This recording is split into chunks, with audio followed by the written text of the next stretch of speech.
10. I think the speakers aren't working real good, so I'll try to speak up. Sometimes I have a little bit of a problem with that, but I think I can get it done. This is our third recruiting class that this staff has put together. It took 3 years before we finally had a surprise.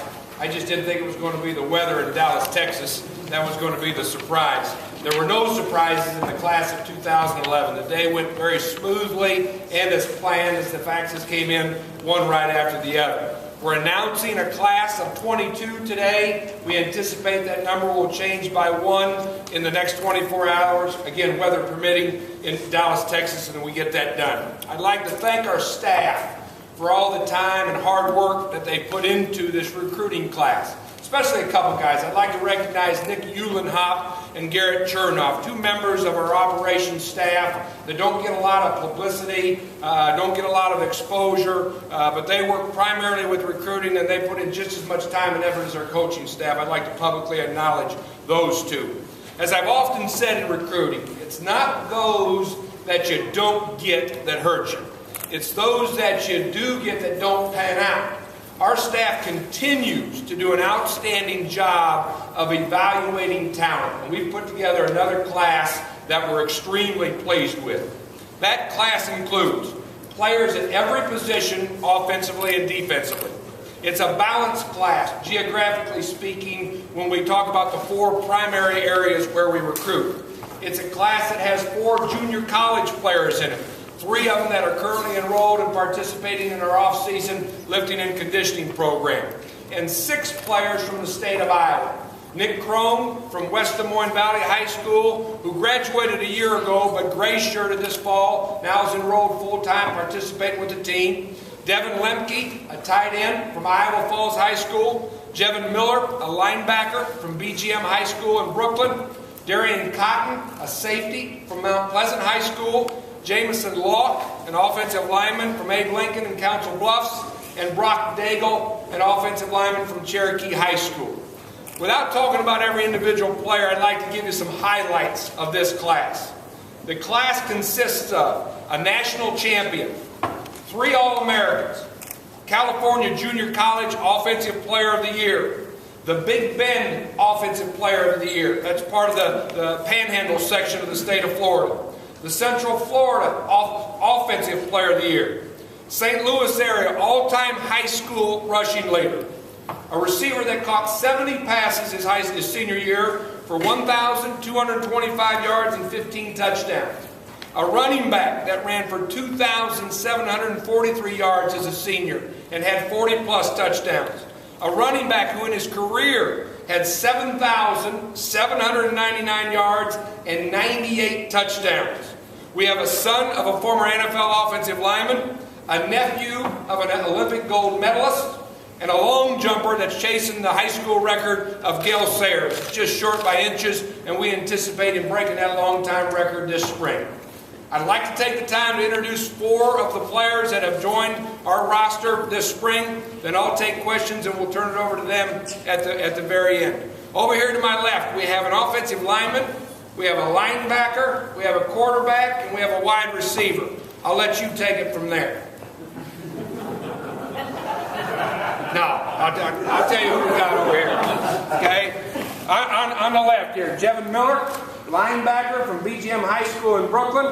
Sam Taotola, an offensive center from Saddleback Community College in Southern California. Aaron Horn, wide receiver from City College of San Francisco. And Still Jantz, his teammate, a quarterback from City College of San Francisco. Again, I thank you for taking the time to come out here today and be glad to answer any questions. Paul, what traits would you guys like to track? You two, how rare is it to be able to keep that job on football? Steele, there are 3 qualities that I look for in the quarterback position. One is a combination of intelligence and leadership. 2 is accuracy in throwing the football. And 3 is athleticism, being able to run the football in our design game and being able to get himself out of trouble. We think Steele possesses all those attributes. He also has, an it factor that you're looking for in the quarterback position. Tom Herman, Bill Bly, and I had the opportunity to watch him play in person. He's got great leadership skills. The football team responds to him.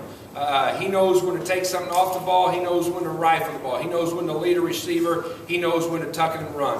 All those are reasons why we thought it was important to sign him as a junior college player, get him in here at mid-year, and compete for our starting quarterback position.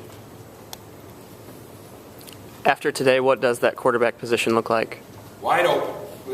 Every quarterback that we have on roster will be competing for that starting job September 3rd against the University of Northern Iowa. Coach, you signed David Irving, defensive end. He's 6'7", it makes him a little bit intriguing. Can you talk about what you like about him? He's a gem of the class. He's a player that committed early to us. He came out early, flew out here with his high school coach to take a look at us, fell in love. He's from the desert area outside of Los Angeles, and he fell in love with the green grass and the trees of Ames, Iowa. There's a lot of truth to that. He was probably 230 pounds about that time, under-recruited as a football player, thought he was going to be a basketball player. Today he's 6'7", 250 pounds. He's a National Football Foundation Scholarship Award winner. Just got done playing in an all-star game that he dominated in. We think he's got a chance to be a real steal for this class. Paul, what was the key you were looking for when it comes to putting this class together? What was it you wanted these guys to possess or have? Maybe it's just a position that you want. Good question. You give me a chance to address that, Bobby. We establish numbers and needs at every single position group. It's very systematic. This many quarterbacks we'd like to have on scholarship, this many running backs, this many offensive linemen, etc. And as we look at the numbers that we currently have on scholarship at the close of the 2010 season, actually about a year and a half before when we have an idea of what they're going to be, we start to assess what our needs are and how many at each position we want. Then we attack going and identifying them and evaluating them and securing them. And that's where we've ended up with this class. We're very close to all those numbers at every position. That's why, as some people might panic, you're low here, you're high there. In truth, we're about right on the money with the numbers we want at every position group. Did in recruiting Steele, did you then come across Aaron, or was it? Did you know about him previously before the same school? We knew about Aaron. We had some attrition we felt in the wide receiver position with a player leaving our program, which upped that number. We were able to secure Aaron as a mid-year transfer, even better, replace that number and move us forward. Aaron's numbers are equally gaudy as some of the running backs I described, averaging, I believe, over 20 yards a catch. There's a nice timing between the two of them. You get a little feel for what your quarterback's going to do and what your receiver's going to do. And if you get a chance to see their highlights together, those two have it. Can you talk about the stable of running backs that you already have and now bringing in these two guys? Where do you see them fitting in? Well, you can't have a deep enough running back position at the college level. It is the position on the board that we have the most numbers at. We're thrilled with the group that we have in our program right now, but we will always continue to add to that. And Devon McNeely and Rob Standard obviously bring great numbers to the table, and we're glad to add them as additions to the program. Running back and even quarterback are two positions at the high school level where coaches often put their best athletes, and you can't probably ever sign enough guys from those two position groups. Coach, it seemed like you guys had commitments a little bit earlier this year. You had a good number before the season was over. Did that give you any liberties that you hadn't had the last 2 years, when you got closer to signing it? We did look at it that way. We wanted to make sure at the end we were taking our time and securing the best possible players that we felt were available, that is always are a good fit for Iowa State University. We're not necessarily looking for the best players out there, but we're always looking for the right players that fit our program. And as things slow down a little bit in November, December, and January, we think we were able to capitalize on that. Paul, can you compare how things are now? For your first year, you kind of had the wing and you're recruiting, and now you've had some time to establish everything. Yeah, that was a blur. Going back to late December and 1st January, that class that we secured, that's turning out to be a good class. But when you got a chance to spend well over a year, and that's where the time is put in. The class of 2012 just didn't start today. It's been moving along for quite some time. but it really allows you a chance to be thorough in your evaluation. It's a three-step process. The recruiting really two part of it, and then the program moving forward. That's identifying players that are right fit for Iowa State University, evaluating those players and making sure we're getting the talent and the character we need, and then developing them once we get it here. And the time is on our side. I think I got a staff with great eyes. We do a lot of things as a group, so we look back and we have multiple eyes on it, and we win or lose, so to speak, together when it comes to recruiting. I know we explained the idea that you guys have a vote to Sam Hope from that vote. We're counting on that. We're hopeful of that. We wanted to secure one junior college offensive lineman. We were hoping we could get a center. Even better to get one that could be here in the spring. And we're thrilled Sam's here. He's off and running in the off-season program, both academically and in the weight room. And having him ready to line up in March when we start spring ball really gives him a fighting chance to earn a starting spot. Similarly, your tight end positions is open too with Collins on. Your other junior college guy, Ernst? Ernst Brunn will come in later on, probably in early summer, will be part of summer school here. We're pleased with Kurt Hammerschmidt and his progress. Ricky Howard will be a senior junior college player who's learned the system well and is now ready to take off. Ernst gives us great athleticism that Colin had at the position, and we'll see how quickly he can pick things up as he enrolls come summertime.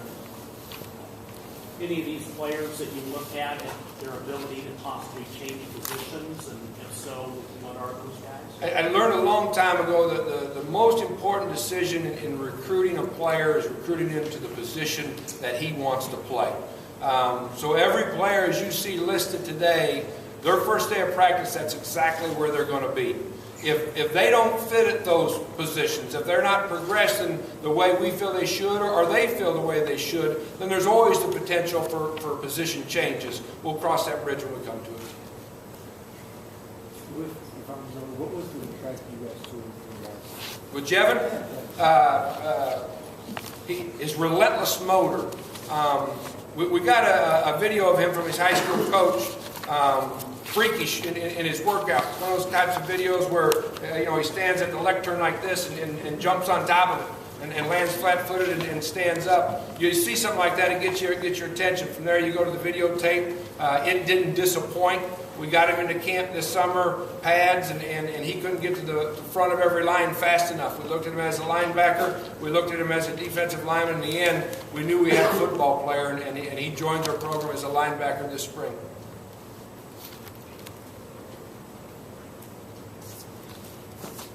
What did you submit, Coach? I already did, but we can turn him over to the guys to talk to.